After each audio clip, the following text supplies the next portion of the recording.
이렇게 우리 청년분들과 함께 하니까 옛날 생각이 나네요. 저는 2008년부터 여러분들은 다 뉴욕 컷이잖아요.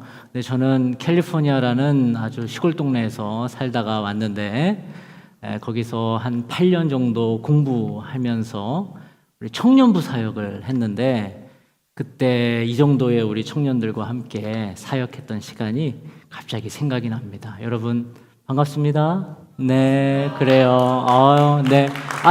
예. 또 오늘 이렇게 1부, 2부 같이 사역을, 말씀을 전하는 기회를 주셔서 교회에 너무 감사드리고 또 제가 정말 사랑하는 우리 김바나바 목사님과 김바나바 목사님하고 제가 같이 좀 살았어요.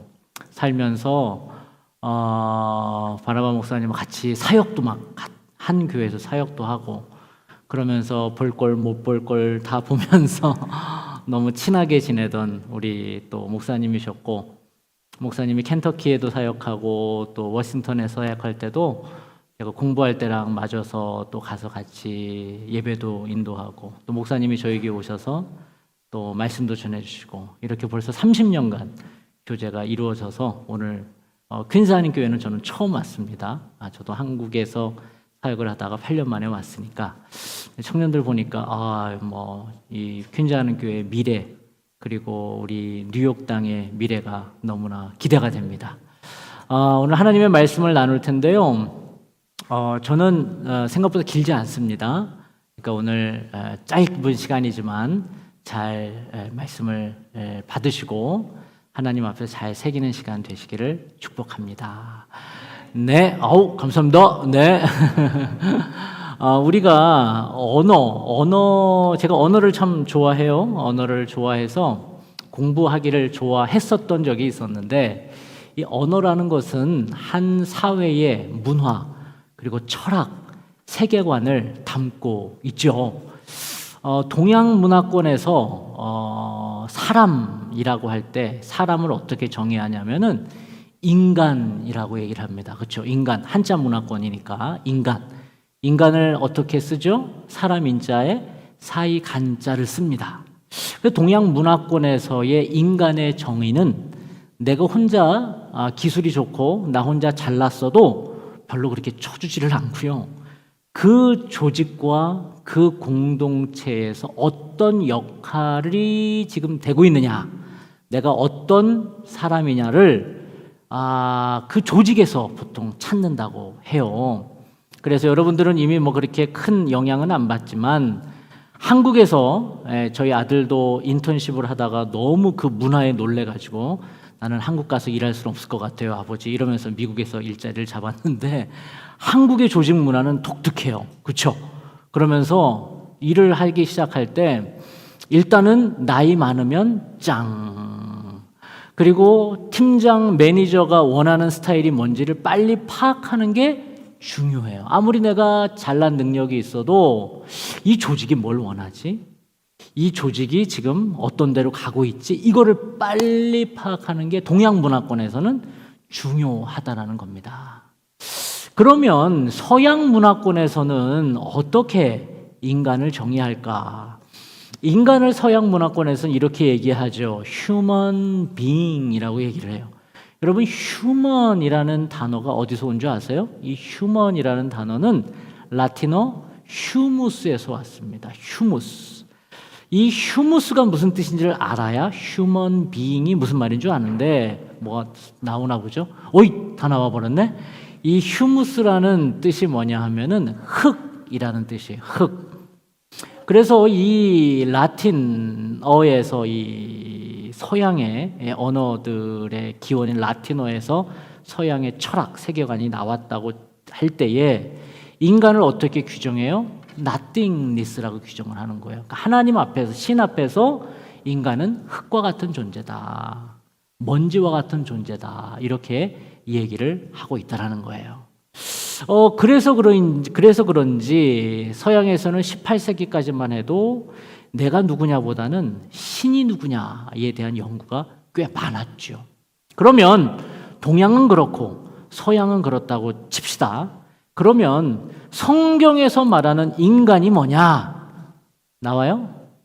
오케이, 안 나와도 될 것 같아요. 너무 제 설교 노트가 더 오픈되는 것 같아가지고 알겠습니다. 성경에서 말하는 인간이 뭐냐라고 할 때에 히브리어, 성경의 언어는 히브리어잖아요.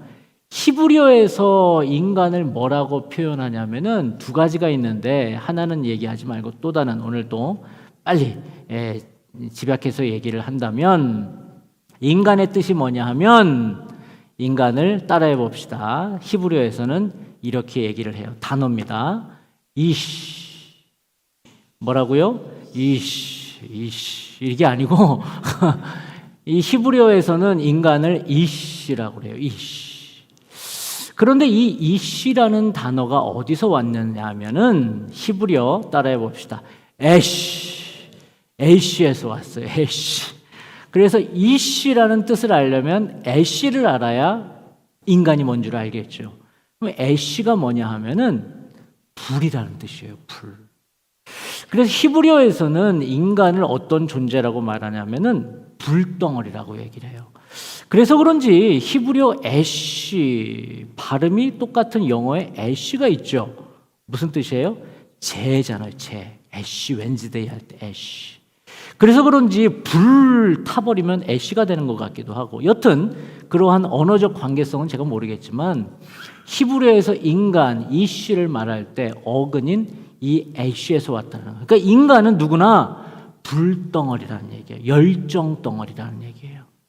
그래서 여러분, 인간을 보세요. 아주 어린아이나 혹은 나이 드신 분이라도 자기가 꽂힌 게 있어요.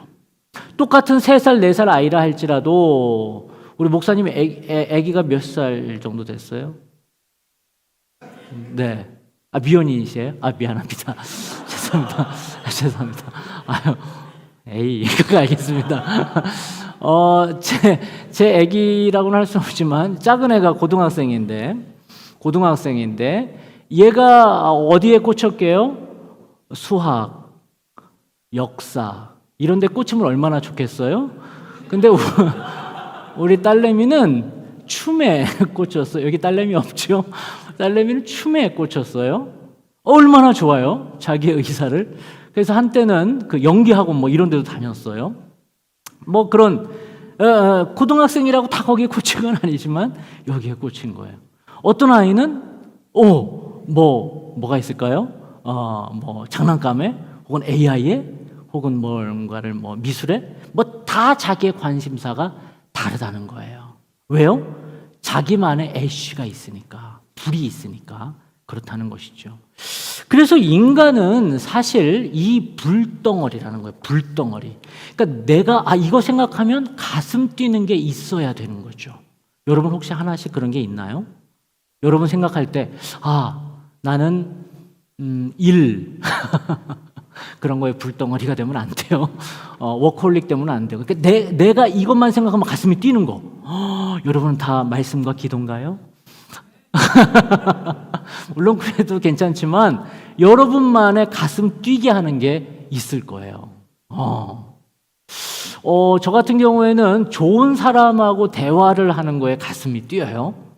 그러면 제가 회복이 되고, 또 그 사람이 회복되는 걸 보면 저도 회복이 되고, 혹은 저는 이제 운동을 좋아해서 이제 우리 설교 끝나고 나면 저는 테니스를 치러 갈, 예를 들면 못 갑니다. 왜냐하면 제가 어디 있겠어요. 그래서 예를 들면 그렇게 가는 게, 그러니까 저희 부목사님들과 교육자들과, 그분들은 싫어하지만 2달에 한 번씩 산에 갑니다. 저는 그게 좋아요.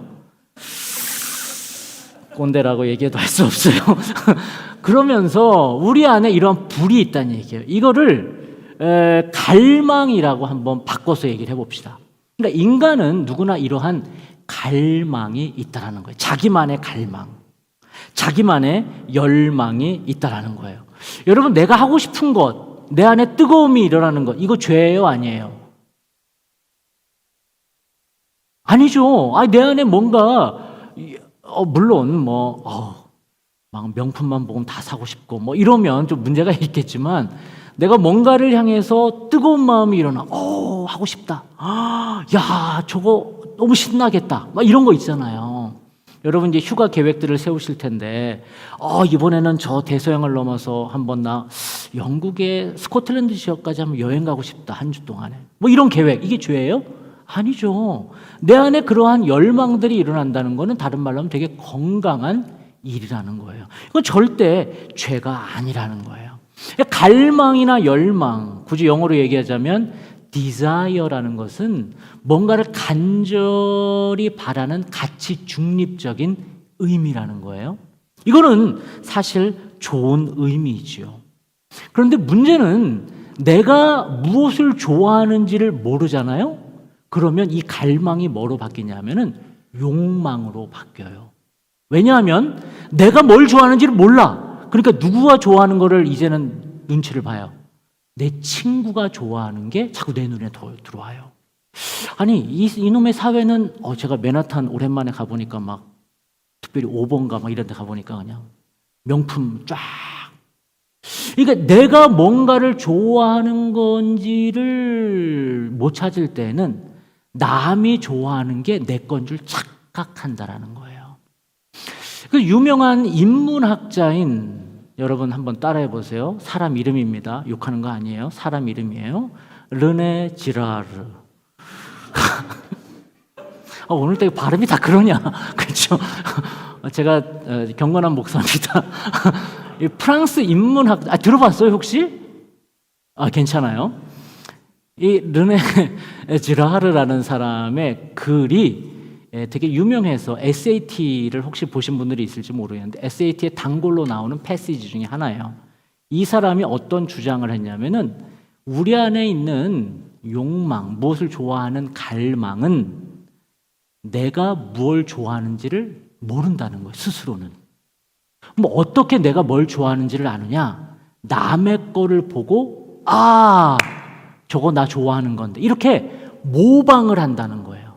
그래서 이런 중요한 용어가 나오는데 mimetic desire, 모방 욕망이라는 말이 그 사람이 만들어낸 말이에요.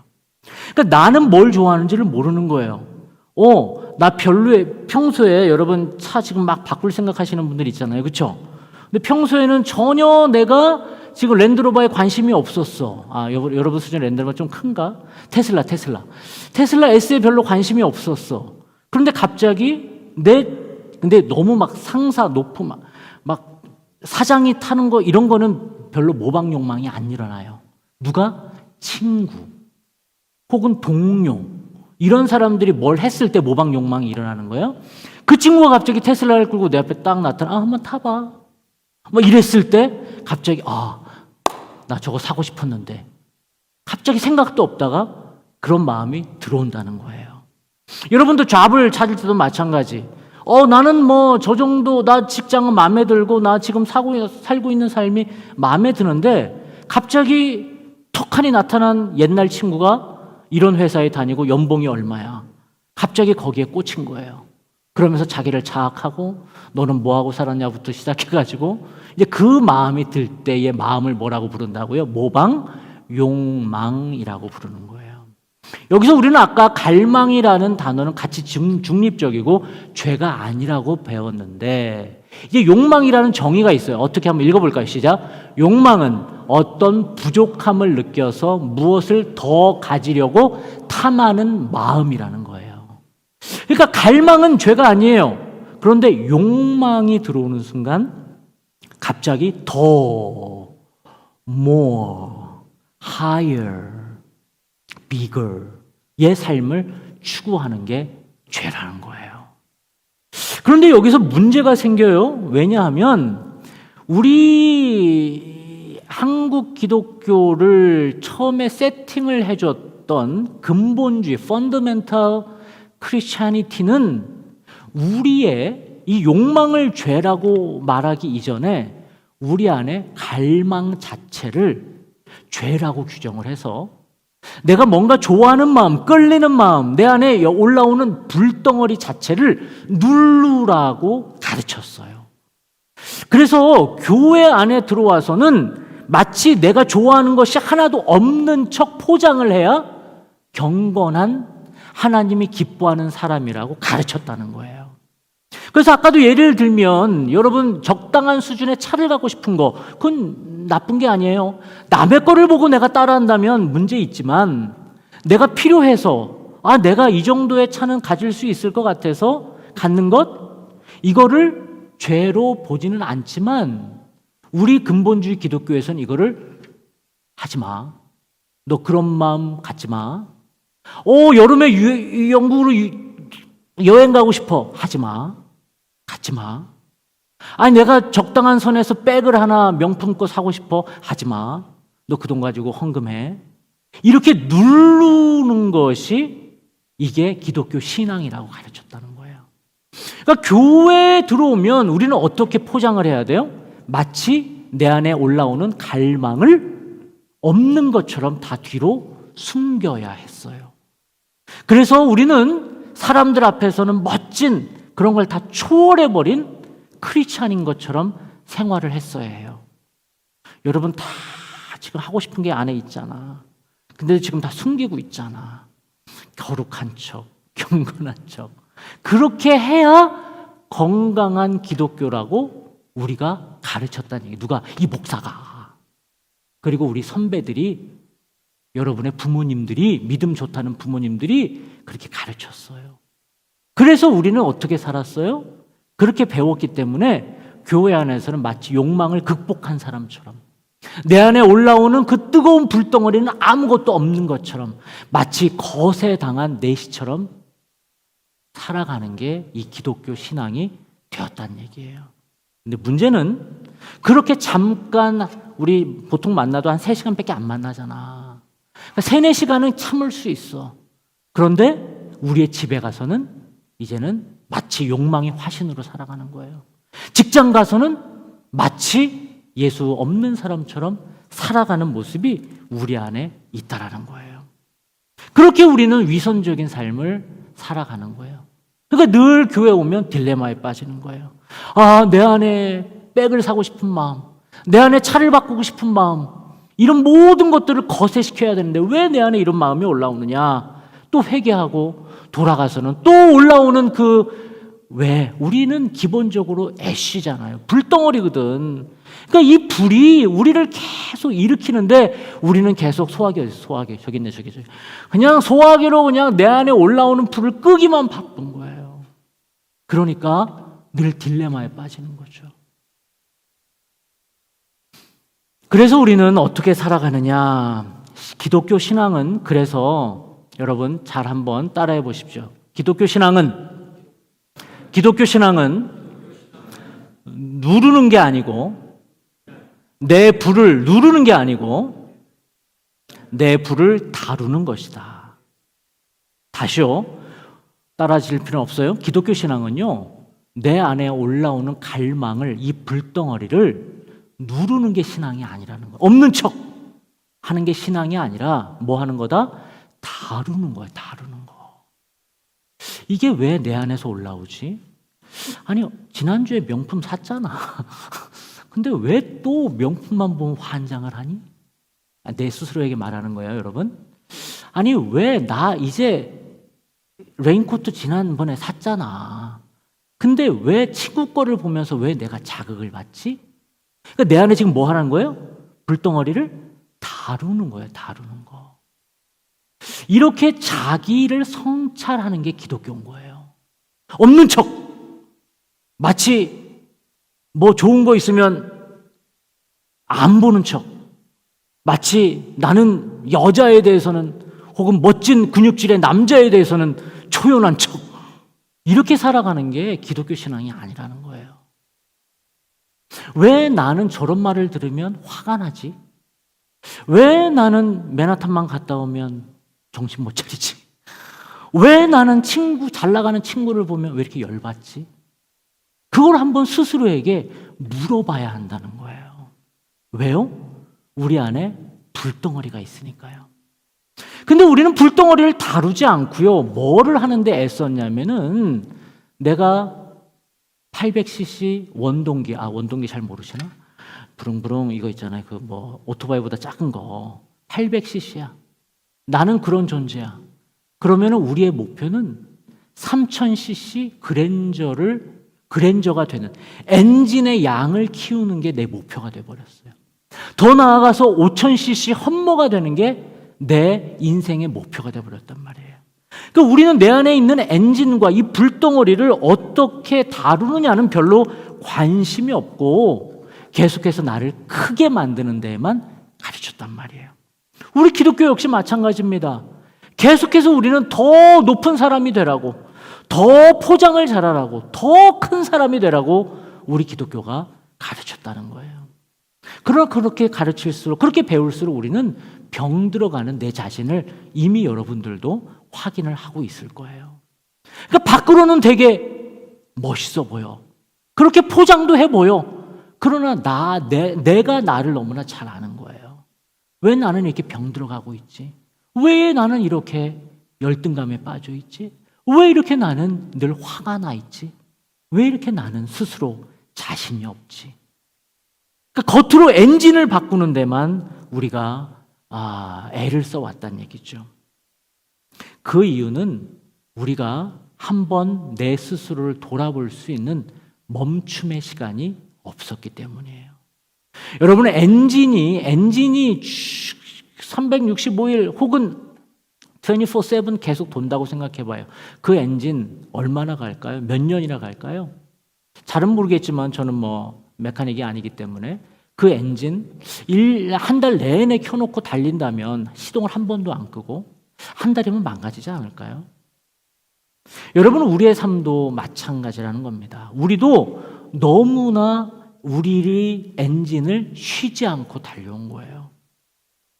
저는 오케스트라에 가끔 가보면 예술의 전당이나 여기는 어디가 케네기 홀이라든가 그런데 여러분 가끔 가시나요? 가면 저는 제일 이번에 부활절에 맞추어서 제가 핸델의 메시아를 또 보러 갔었는데 제일 멋있는 장면이 마지막 부분에 나오는 할렐루야가 나오는 그 시간이 아니라 저는 제일 멋있는 장면이 언제냐면 지휘자가 나오기 전에 마스터가 A음을 딱 칩니다. A가 맞나요? 전문가들 A 켜면 그 음에 맞춰서 모든 악기가 다 튜닝을 하는 시간이 저는 제일 멋져요. 그러면서 바이올린도 하면서 A음을 탁 맞춰가는 거예요. 플룻도 물론 다 맞추고 오지. 다 맞추고 오지만 마지막 대곡을 앞두고 그 튠하는 그 시간이 저는 너무 스피리추얼합니다. 너무 멋있어요. 여러분, 우리 인생도 그런 때가 필요하다는 거예요. 그냥 막 연주하기만 쉬지도 않아. 현이 나가는지도 모르고. 지금도 여러분 예배 오는 것마저도 일한다는 마음으로 혹은 예배 오는 것마저도 이 다음에 여기 앉아 있지만 마음은 벌써 after worship. 지금 예배 이후에 누구를 만날 거, 예배 이후에 내일 일 준비할 거, 공부할 거, 시험 준비할 거에 지금 마음이 가 있으면 내 마음은 전혀 쉬는 게 아니에요. 예배만큼은 하나님 앞에서 멈춰서 튠하는 시간이 돼야 되는데 전혀 지금 내 엔진이 이쪽으로 가야 되나? 이쪽으로 가야 되나? 이렇게 돼버린다면 예배마저도 하나님 앞에 멈추는 시간이 아니라면 우리는 나를 돌아볼 수 있는 시간이 없다는 얘기예요. 당태종이라는 왕이 있어요. 당나라 태종이죠.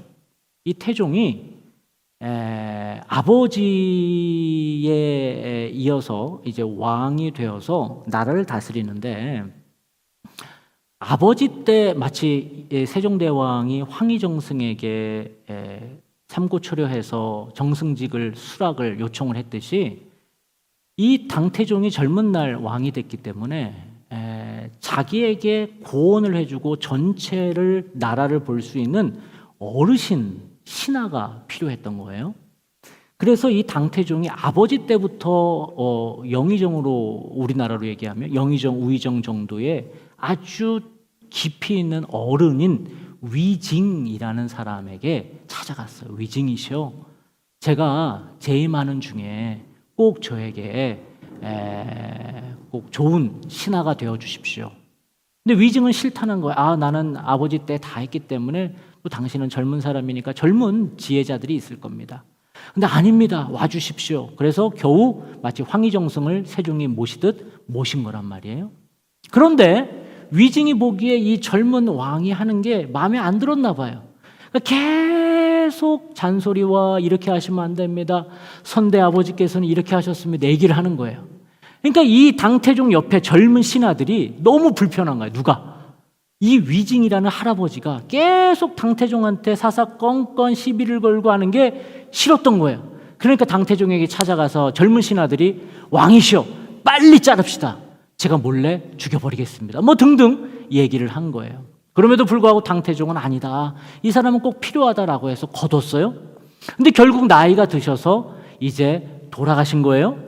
그러면서 당태종이 조문을 갔어. 그 위징의 죽음 앞에 조문을 갔는데 그때 유명한 당태종의 말이 있어요. 여러분 들어보셨을 거예요. 자기에게는 세 개의 거울이 있다. 첫 번째는 거울 감자, 한문으로 감자가 거울 감자거든요. 처음에는 첫 거울은 동감이다. 동감, 청동 거울. 예전에는 거울이 청동 거울이었잖아요.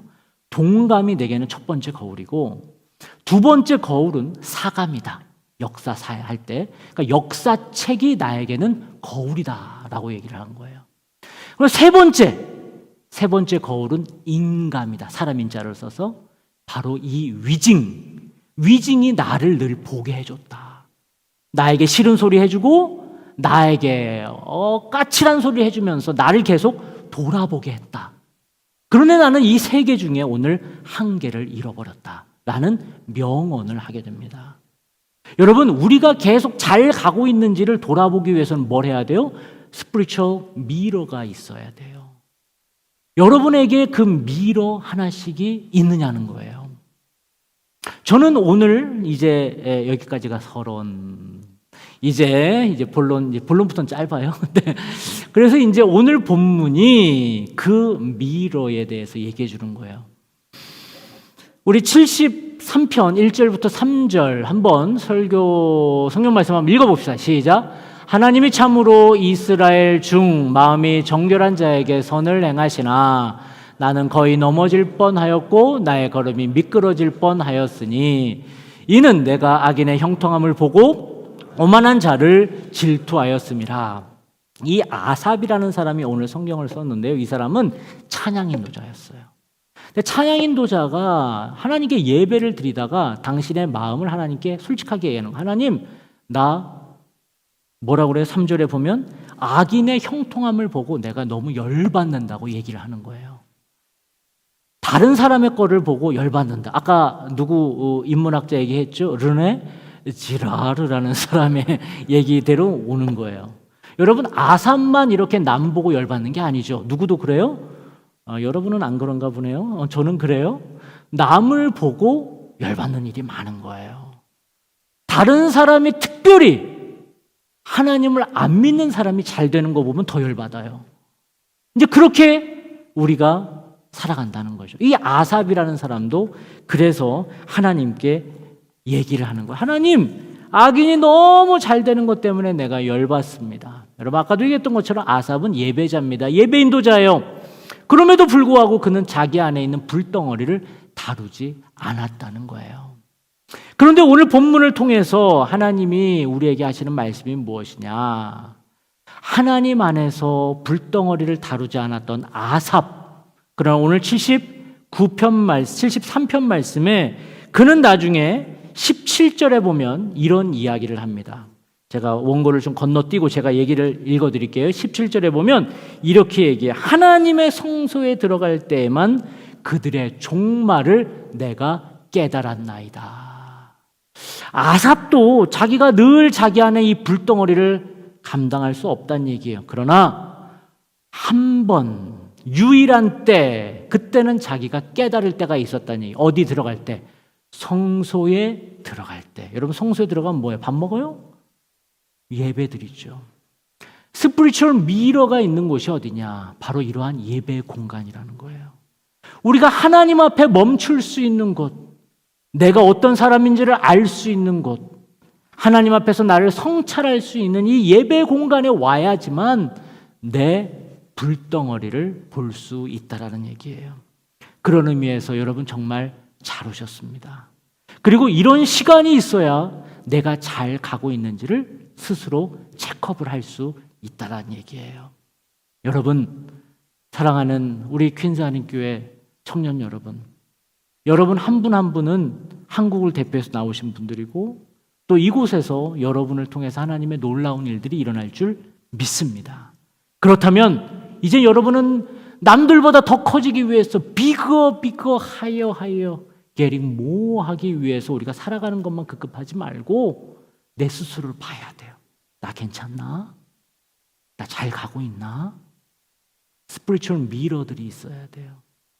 그래서 아까 당태종은 3가지 거울을 얘기했지만 여러분은 하나, 동감, 또 2번째는 사감, 3번째로 인감. 저는 여러분에게 4번째 거울을 드립니다. 영감, 스피리추얼 감, 미러를 드리길 원해요. 바로 성소에 나오는 거예요. 오늘 아삽처럼 하나님 내가 너무 열받아요 라고 시편 1, 2, 3절을 시작을 했지만 그러나 그의 마지막 고백은 성소에 들어와 보니 내가 깨달았습니다. 내가 하나님을 만나보니 내 불덩어리가 무엇인지 알았습니다. 여러분은 여러분의 불덩어리가 무엇입니까? 나는 내 불덩어리를 찾아서 혹은 여러분이 여기까지 공부하고 잡을 찾아서 또 미국까지 오신 분들이에요. 또한 이곳에 살면서 바이링구얼에 편하시면서 바이컬처럴, 인터컬처럴에서 두각을 나타내시며 사는 분들도 있을 거예요. 다 달라요. 다 부르심이 다른 거예요. 그러나 중요한 것은 내가 무엇을 좋아하는지 내 불덩어리를 안 찾으면 자꾸 누굴 걸 본다? 남의 걸 보는 거예요. 남이 어떻게 사는 거에 자꾸 신경이 쓰여요. 자꾸 비교하게 돼요. 저 사람이 저 백 있으면 나도 있어야 돼. 요번에 저 사람이 저기 놀러 가면 난 다음에 저 근처라도 가야 돼. 저 사람이 저 옷이 사면 나는 이 옷을 사야 돼. 여기에 에너지를 다 쓰다가 우리의 젊은 청년의 때를 보내기 십상이라는 얘기예요. 그러나 하나님은 여러분의 고유의 불덩어리를 여러분마다 한 명 한 명의 불덩어리를 주셨다는 것을 여러분 인정해야 돼요. 제 딸 얘기로 돌아가면 저는 우리 딸을 인정해 주기 시작하면서 이 딸이 너무너무 행복하게 살아가는 모습을 보게 돼요. 여러분도 마찬가지입니다. 여러분 한 명 한 명마다 여러분의 불덩어리가 있을 거예요. 그거는 남이 넣어준다고 생기는 게 아니에요. 여러분이 하나님 앞에서 찾아야 돼요. 그게 바로 이 예배 시간이고 말씀을 들을 때며 삶을 나눌 때며 공동체 안에 있을 때 여러분이 보호받고 살아갈 수 있다라는 것입니다. 그렇게 하나님 앞에 멈출 때 여러분의 불덩어리가 무엇인지 찾을 수 있다라는 것. 제일 건강한 것은 남의 거 따라하지 않는 거예요. 그분은 그분대로의 길이 있는 거고 축복해주고 저 사람이 무슨 차를 사든 저 사람이 길이 어떻게 가든 박수 쳐줄 수 있는 사람이 될 수 있는 이유는 내가 나의만의 불덩어리를 찾을 때가 그렇습니다. 여러분 그렇게 찾을 수 있겠어요? 네, 그렇게 찾을 수 있을 거예요. 하나님 앞에 그렇게 찾아가는 모든 청년들 되시기를 주님의 이름으로 축복합니다. 기도합시다.